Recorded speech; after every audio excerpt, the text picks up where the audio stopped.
You'll never be brave if you don't get hurt, you'll never learn if you don't make mistakes, and you'll never succeed if you don't encounter failure.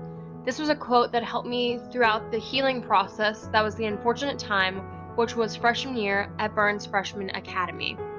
And the look of disappointment on her face is a look I will never forget. English 2 honors, that was the topic under discussion here. The summer reading test had seemed so distant. I hardly remember taking it.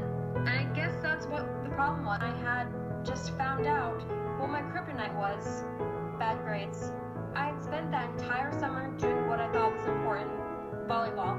This later would come to bite me in the butt with an unsuccessful tryout, a spot not available for me on the team, and a bad spot to English 2 honors. I had always been that student. I guess it was the inspiring teacher in me, the young me that since the age of 3 wanted to be a teacher.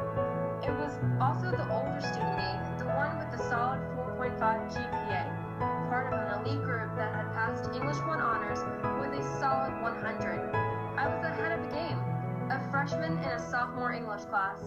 I was the fortunate one, the one ahead of the rest of my year, my hard work paying off. So how was it that I was sitting here my first day back in Miss Shooping's English 2 honors class, with my mother's disappointing face still in my mind, and a failing grade that was mine? School was my superpower, and right now I felt like I should be hiding under a rock. And the thought of having to do this for another 3 years made me dread each day walking into that bright classroom. Miss Shooping was the English teacher that I would later come to the decision, junior year of high school, that was my worst. Her never-ending projects that contained some form of music were not the issue, me being a violinist and all, but they had no point. Grammar. Being born in a country where English is one of the main languages has its advantages. But in that class, it was like English was foreign, and my Spanish 1 class was more relatable to me. 1 week. That was the amount of time that Miss Shooping had spent on grammar. 1 week for me to learn absolutely nothing that would need the following year. The following year, where I would have to be embarrassed based on my teacher's lack of teaching and having to rely on Google to get me through the next course. Now, Miss Shooping was not the only one to blame. A great teacher, the man I had respect for and soon lost it sophomore year due to certain circumstances, Dr. Barnett.